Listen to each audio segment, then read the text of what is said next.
Hello everyone and welcome to your second Marvel Snap video of the day. This is Glazer of Snap Judgments, the official podcast of Marvel Snap Zone, and we've got a ridiculously cool patch to talk about for you. We've got 3 times more free credits than you could previously get daily. We've got new alliances and insane data mines. Let's get to it by starting out with, all right, when you log in every day, you might notice in your shop you can get 25 free credits on daily refresh once a day. That is now refreshing 3 times a day. That's 75 credits a day, 50 more credits daily. It's now 350 more a week, which means that the amount of credits you're getting in Marvel Snap have increased by 1,400 a month. That's a reasonable amount. That's pretty good. You should also add that one of the major rewards of joining alliances is you're getting credits for your alliance completing their stuff. This is a huge boon to free-to-play and season pass only players. Marvel Snap can be an expensive game. It often feels like they're spending more time working on the monetization than they are on the game itself. Well, this is a huge boon, so props to Second Dinner for giving us some more free stuff. Yes, you are going to have to log in more often in order to claim these credits. They're not going to stack, but asking us to engage with the game more in order to get more free stuff seems like a really, really valuable proposition on the player's behalf. In order to get that maximum credits and in addition to logging in, you need alliances, so let's talk about alliances. So alliances are groups of up to 30 players where you can work together to complete bounties and earn more rewards. And if you're having trouble finding an alliance, please just wait 2 seconds and check out the next slide. You can work on up to 3 bounties at once to complete while playing. So generally speaking, your alliance selects bounties, and as you are playing, you are earning rewards just for playing Marvel Snap, as you always do.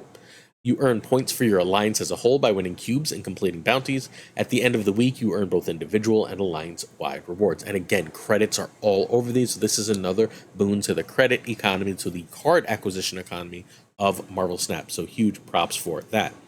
Snap Judgments Alliance. We are currently running 4 alliances. We're going to do as many as needed. It's looking already like we're going to need to go up to 5 or 6, but we are currently running with 4 alliances as of the recording of this video. Priority in joining is going to be given to Patreon members, even free ones, so join at patreon.com/snapjudgments. You only must join the Discord. You have to be in the Snap Judgments League Discord, which is linked at the bottom of the description of this video. I'm going to move it to the top of the description to this video for this. That's it. If you want to join, there's going to be a form on the Discord. You fill it out. We'll get you sorted and get you put into one of our alliances. All we ask is that you be active, and obviously you keep kindness and a lack of bigotry in your heart and front and center in your actions. If you're interested in joining the Snap Judgments Alliance, that's it. We are open to all. We are not doing minimum requirements, collection level, anything like that. As long as you're an active Marvel Snap player, and if you're watching these videos, I assume you are, then this is the perfect alliance for you. Please hit that sub button as well, like and comment, especially if you're considering joining an alliance.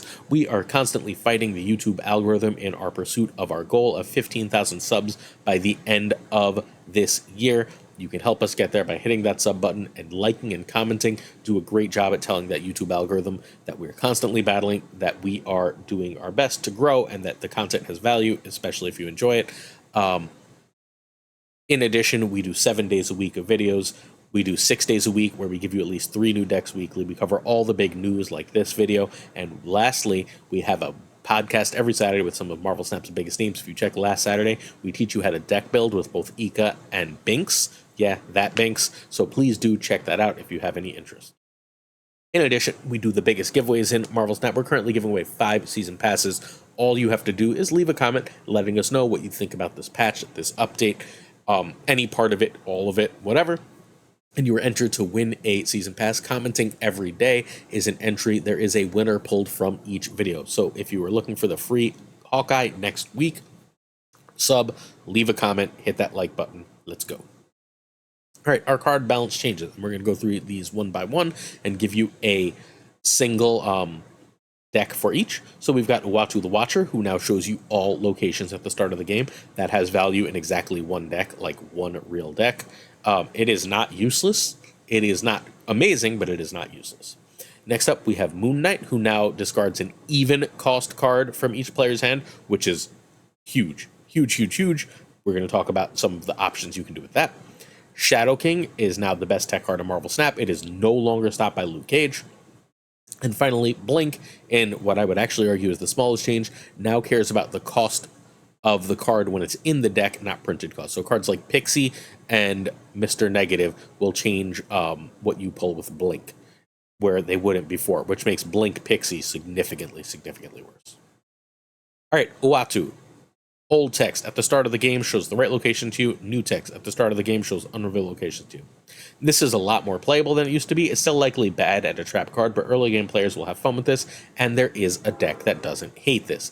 That deck is Arishem. Arishem draws any given card in under 40% of its games, and you don't ever need to draw Uatu for his effect to take effect, which means that Arishem has some use for Uatu.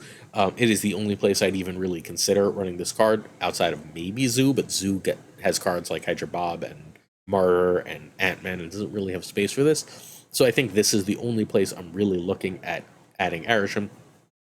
This is a deck I found on Untapped. It has a really high win rate in a low sample of games. We're talking 30 games, but like a 65% win rate at high infinite. So there is something here, and I think Uatu will just be okay in this deck. This is the only spot to consider it. Next up, we have Moon Knight. Old, on reveal, discard a card from each player's hand. New, on reveal, discard a card with even cost from each player's hand.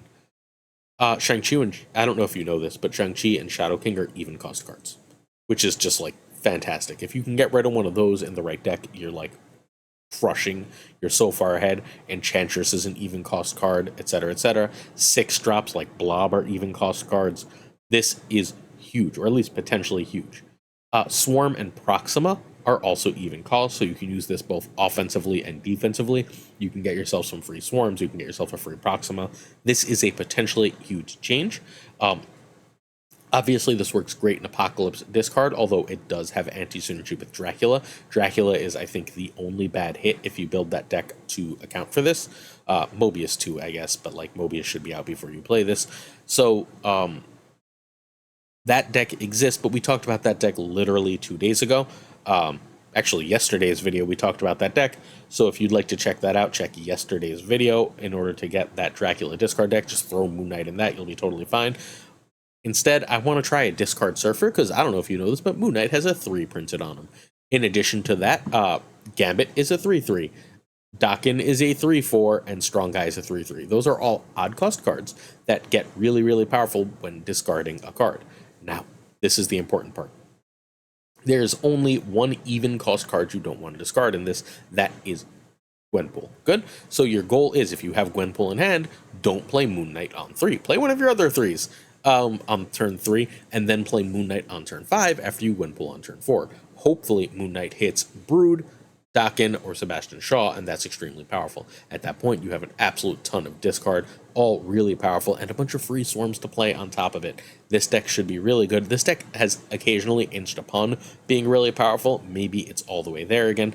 It's also possible that Shaw should be name of card, Hope Summers, and that would change things as well. But either which way, this deck should be quite good, quite powerful. There's a lot of power in this. It even has the like extra little removal of Gambit. I like this deck a lot. I think it's worth checking out.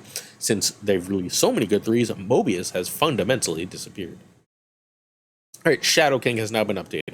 Luke Cage no longer stops the effect. That's the big thing here. This is going to be freaking OP, and the go-to card for all decks that can afford to play him on turn 4, 5, or 6. It is extremely hard to counter. The only real counter right now, outside of just priority, seems to be Cosmo, right? Like, nothing else is going to stop this effect. This is insanely strong. If you can afford to play this in Shang at the end of the game, this is lane winning. You can afford to play this in Ms. Marvel, etc. There's so much to like about this. Shadow King right now, start making space in your deck. Start planning around how to play this at the end of the game. I've still got like a 68% win rate with this list. I built this the day of the Viper change, and nothing has changed as far as how powerful this goes. A turn 5 of Vipering off a demon and hooding over a card with Shadow King seems insanely strong to me. So does playing Shadow King Sage and like a Rocket or Spider-Ham to end the game. Shadow King should still absolutely wreck Spider-Ham. This list, Spider-Ham to cards, this list seems like it's so freaking good right now. I urge you to give it a try, as Werewolf has become more and more popular and more prominent in the meta. So this is where I'm going to start with Shadow King. Same place I started with Viper. This deck is great. And finally, we have Blink. All this changes is how she works with in-deck cost changes like Mr. Negative. It's also notable that cost with a capital C, outside of Moon Knight, who 2 different people worked on these changes, but cost with a capital C now means printed cost. That is the cost of the card. Killmonger kills 1 cost cards, not cards that cost 1 right now, 1 cost cards.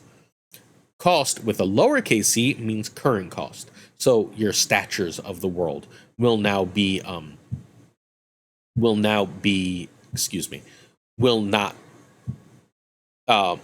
be lowercase c. And there's a whole bunch of cards they changed to have lowercase c's where they're talking about current cost versus cost overall, which are capital C. So this is Blink now. Nothing has changed. She's still really good in this deck. You don't want to run her in the Pixie version. So if you're running Pixie and Mobius, you don't want her. I believe this version is Dara's. Someone can correct me if I'm wrong, but this is Dara's version of the list. It's still got a really high win rate. Still a really good deck. You just run Blink because sometimes you want to blink a White Tiger, right? Sometimes you want to blink out a Wasp because you've drawn all your low cost stuff. Sometimes you'll blink off your Psylocke or Jubilee, whatever. You get the idea. This is just a powerful thing to do. Very fun list, worth checking out. Blink has not changed its ability in this deck in any way, shape, or form. All right, Leagues time, and then we're going to get to the Datamine. So Leagues, August 8th to 10th is the global launch of the first Leagues. Leagues are a limited time event where you'll be matched into groups of 30 similar players, and similar seemingly means both MMR and playtime. To compete on short-term leaderboard for prizes. Players will join a standard league with no cost of entry. Yes, free. There will be no premium leagues for this iteration of Deadpool League. There is going to be a league at some point that you can pay to join for better prizes, which is fine. Like, if you get to choose and there's always a free one running concurrently, that seems awesome. So I'm all about that. During the event, just play games as normal, and your league points will adjust based on your games and outcomes, which is suddenly a reason to start playing Conquest. If you are a high-ranked player, I'm ranked around 650, I don't know, somewhere in that general vicinity, last I checked, you should be playing in some Conquest where there's no MMR and you can steal wins. This is a really, really cool way to compete in some leagues. I urge you to check it out. More cubes means more points at the end of the league. Everyone gets rewards, but the top spots on the leaderboard receive the best rewards. So cool. An extra thing to do on Marvel Snap. I'm actually really excited for leagues. I think they're going to be super fun, especially if since they're taking into account how often people play. That should mean they're really balanced, and that should mean winning leagues has all sorts of different costs. Excuse me. Apparently, a fire truck is passing by. All right. Patch Datamine time. Get ready. There's going to be spoilers and credit to SnapFan and Marvel Snap Zone for all of the following stuff. A quick reminder that Activate is going to be a new keyword releasing in September. None of the October cards, which are what we're going to look at, have Activate. None of the August or September cards that were previously Datamined have changed. So feel free to check those out and recognize that they are the same as they have always been. Activate, however, because we're going to talk about it at a point in here, looks to be a keyword describing when you can trigger an action one time at a later turn, or maybe even the turn you play it. It looks like it's going to be a one-time trigger where you click a card to activate it, and then a thing happens. Maybe a thing happens to the next card you play, maybe a thing happens immediately. It depends on the card. It may require you to pay energy to activate the effect. So we get the idea. One long tap makes this thing happen. Okay, this is the key art for the Agent Venom season. The October season is going to be the Agent Venom season. We're doing a symbiote themed season, which makes a lot of sense for October, which is spooky season. Agent Venom, by the way, is my favorite Venom ever by a lot, so I'm really excited for this. We're also going to get, obviously, a Venom and Carnage variant this month for free. And here is the other piece of key art where we have both characters running with their disgusting tongues out.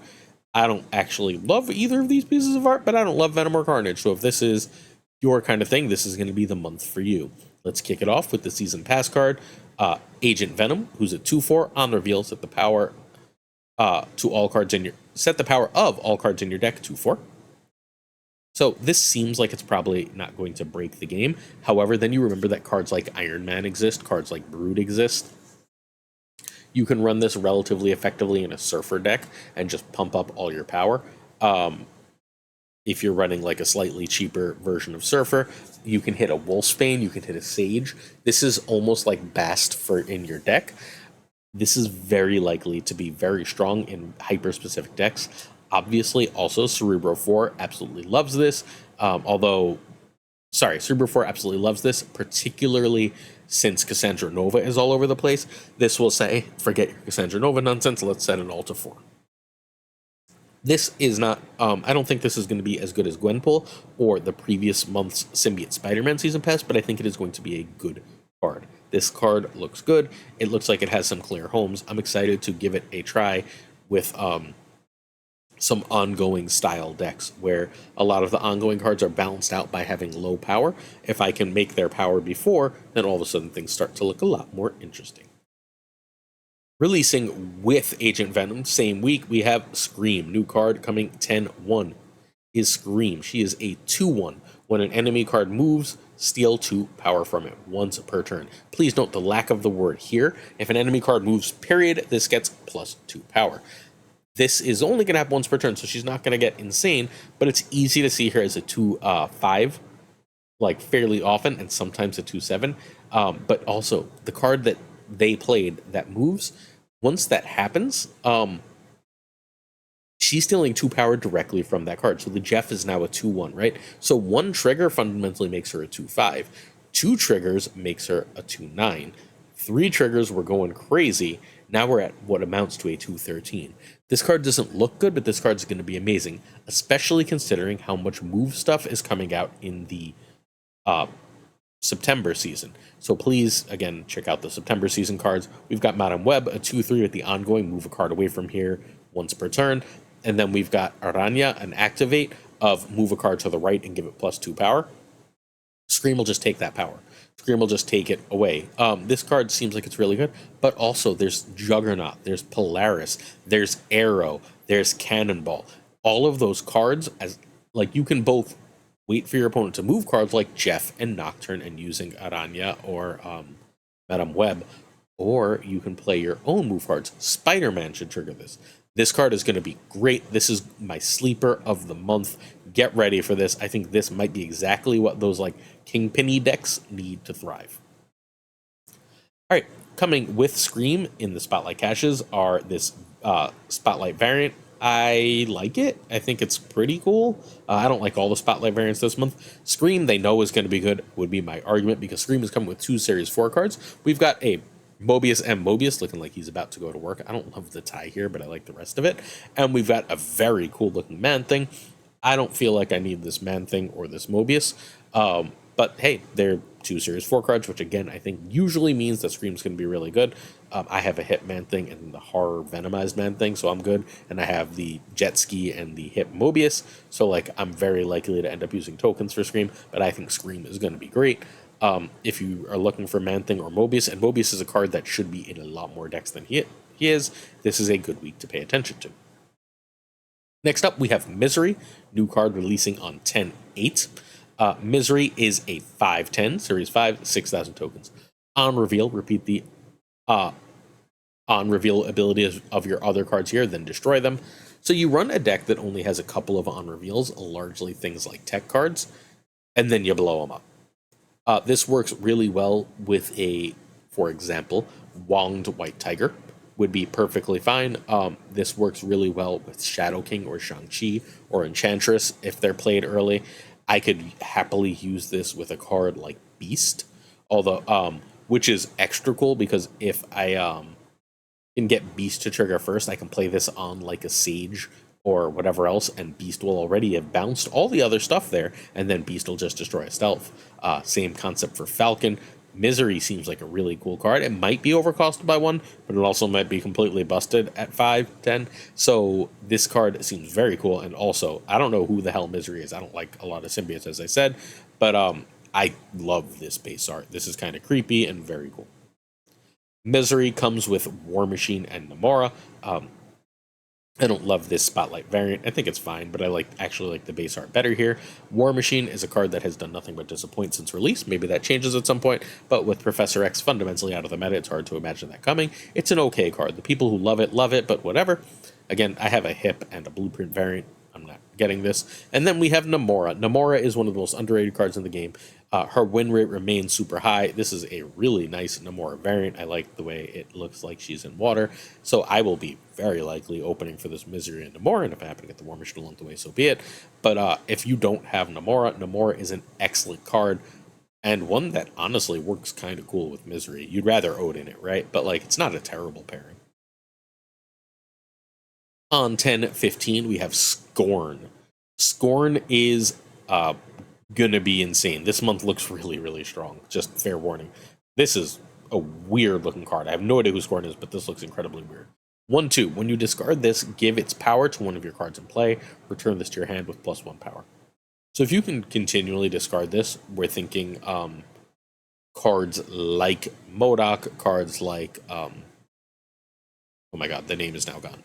Silver Samurai, cards like Colleen Wing. If you can play all three, you've got a 1/5 that has given like 7 or 8 power to the board. It's really good. That's really, really good. I think that this is going to go in some lovely, lovely versions of discard lists, and I'm happy to see discard get some love. Discard really, really, really needed this kind of card, and I'm happy that it got it. I hope that this is enough to push discard. I can even see this starting as a 1/3, so that it's a little less bad if you draw it late. But this is just going to be a very good card. Ignore that I didn't change the date for this one. Scorn comes with Sebastian Shaw, a pretty cool Shaw variant, but again, I have several Shaws, so I don't know if I really give a crap. And it comes with Jean Grey. This is not the Jean it comes with Peach Momoko Jean Grey, but that hasn't been datamined yet, so we're just going to use this Jean for the time being. I do like the Scorn Spotlight variant a fair amount. Apparently this is a technological symbiote. Sure, why the hell not?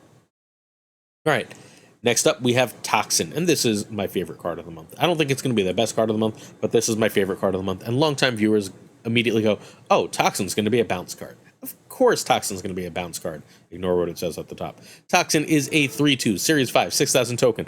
On reveal, return your other cards here to your hand, +2 power for each return. So Toxin is a 3-8, 4, 6, 8, 3/8 bounce card. Yes, please. I will take a 3/8 bounce card. So I get to go turn 1 Hood, turn 2 Demon, and I don't know, Rocket, turn 3 Toxin, have a 3/8, have a Demon in hand. Let's go to town. This seems like a freaking amazing card. Yeah. This is enough to make me love symbiotes. This is a really strange design for this card. It is like a symbiote crawling over what seems like venom with a green tongue for reasons. Whatever. Spotlight variant's fine. Nothing special here. This comes with 2 former season pass cards. Elsa Bloodstone, who's a very good card in a number of decks, and Zabu, who has not been seen at all since his most recent nerf. So this is 10-22. The reason I said we'd talk about Activate is I fully expect Zabu to be re-released as an Activate card. I think it'll probably be a 2/2 or a 2/3. Maybe even a 3/2 or a 3/3 that has Activate with its original text -2 to the next turn for 4 cross cards you play. That would be my fundamental Zabu assumption, which means that you can play Zabu on something like turn 3, activate it on turn 5, and then turn 6 you can play 2 4s for 2 each, or 3 4s for 2 each. That would be my assumption for Zabu. I think that would be a really, really great place to take this card, and that's what I'm really hoping for. Elsa's really great. I like this Zabu variant a lot, by the way. I don't love this Elsa variant. It's a little, I don't know why, but I don't love it. And again, Toxin's a must-buy card for me because it's going in bounce decks, and I love bounce. Can we also, in concert with this, make Beast a 3/2 and give it back its old stats? Thanks. Or its old ability where it keeps the cost cards at 0? Thank you. One more, we've got Anti-Venom. Yup. 4/6, on reveal. Set the cost and power of your deck's top card to 0. Yeah, I'll take a 0/0 Iron Man. 0/0 Mystique, 0/0 Darkhawk, 0/0 Shang-Chi, 0/0 Shadow King. Hell yeah, this card is phenomenal. I think Anti-Venom is going to be absolutely incredible. This might finally make Howard halfway decent, right? It's an on-reveal, not an activate. I wish it was a 3 and an activate instead of a 4 and an on-reveal, but it's got pretty good stats. It's hard for me to imagine this not being great. This month seems amazing. This seems like a really, really strong month for a lot of different archetypes. Like Anti-Venom seems to go in some mid-range shells, some ongoing shells. We also had the 2/4 ongoing thing, which, like, if you can play that on turn 5 after Anti-Venom, I guess you're only drawing 1 card. In a 7-turn game, it would have to be, you would get 0/4s on your 0-cost card, which seems like it's probably pretty good. Or you can play them on curve, and then you could re-trigger, I don't know, whatever the hell. Or you can play the card and then Shadow King it back to its original cost. Or have a Luke out, and then that card's power is going to pop back up. Anti-Venom is awesome. Anti-Venom comes with this variant I don't like very much. I actually like the base art better again. Who'da thunk? A Super Giant that I must have. I love this Super Giant. I don't have a Super Giant variant, and I want it. Super Giant, super underrated, and the best Ghost Spider they've ever released. It's ridiculous that Ghost Spider isn't Series 3 yet, but Ghost Spider is a great card in various shells. It just shows up as important in the meta way more often than you would think, and this is currently my favorite Ghost Spider variant. I love this variant. I don't know why. It's just cartoony and adorable and feels like it nails the character. All right, that's almost it. We have what the November cards and theme are going to be, but we don't know anything about them. It looks like it's Asgard. We've got Frigga, the Fenris Wolf, and Malekith spoiled. So hell yeah, let's do some Asgardians. I love me some Asgard. I like Asgard a lot more than Symbiotes, just for the record. So that will be seemingly the November theme. So let's go. Then we have some variants I like. We're going to do 2 slides of this. We've got an Agent Venom that is absolutely must-have. I think this Agent Venom is gorgeous. I can't wait to see that animated. I will play Agent Venom literally just for that freaking variant. And we've got a token. I don't actually care about this, but seems like a Venomized or Nullified Mjolnir, which is pretty damn cool. So we've got a special Mjolnir token, which I'm assuming will be in a bundle in the shop. And then we've got this very cool Sentry. I've been using a Sentry that looks a little bit like this. It's a Jacinto. This one looks like a Momoko. I didn't actually check, but this is a great Sentry that I'm excited to try out. Some more variants we like, and then we're going to head out of this video because I want to get this posted as soon as humanly possible. We've got a cool Venomized Winter Soldier. Again, I don't love Venomized cards, but the whole I'm catching the shield thing, or maybe that's just his mask, I don't care. That is the coolest Winter Soldier. And remember, Winter Soldier is the token. So this is looking like a token. They're selling us. Hell freaking yeah. We've also got a Green Goblin that I think is pretty cool. There are way too many red goblins and not enough green goblins. Let's go. And a Human Torch. I think this is going to look amazing, very animated, and I want to play this Human Torch very badly. Cool. Certain tiers of support on our Patreon come with on-air thanks. If you're interested, please check out patreon.com/snapjudgments. We also have a full, at just the $1 tier, we have a Excel sheet, or not Excel sheet, Google Sheets sheet, that is a list of all the recent decks categorized by archetype and so on. So if you're interested, please check us out. I'd like to say thank you to Abigail Giesland, Mentor Burnett, Cables, Matt H, Irregardless, David J. Wingfield, Direwolf, LAB, FaThorNewman, Good Dog Gamer, This Is The Way, Inc., I Am Frostman, Jane Everett, Corwin, Prime Brian, Caretixley, Corey, Perofros, The Goat Seeker, Demon Falcon, Quidpro, Joe, Duck D, King of New Marvel Snap Content, Fat Nick, Ginger Prime, Philip Raktovich, Haplo, Kenny Loggins of the Dangers Zone, Rob Silverman, The Best, Extra Skippy G, Tommy Nyquist, winner of Stretches League Season 1, King of Bros Bro, Black Dahlia, The Great Kazoo, Jessica Gamble, Ryan Wood, Kevsey Hoda, Lunacris, Archangel 3K, John Q, Louis Antonez, Mazerpreme Model, Star Theta, Remus Atala, Brian Kaufman, Tristan H. Martin, Jason B, JD McDonaldino, The Fuzzy Doll, Spectrum X Hoot, Matt H, DJ Mike Hedgings, No Flex, Oculars, Greg Starry, Seamus, Spike Jones, Two Ties, The Great Lauren Devs, The Pirate King Tuccrr, The Homie Man, and of course, Gunning T, where the T stands for. Thank you so much for watching. Hopefully you enjoyed the video. If you want an awesome Silver Surfer list, check right below me. The link to this morning's video with it is right there. That one hit top 7 in the world. Peace.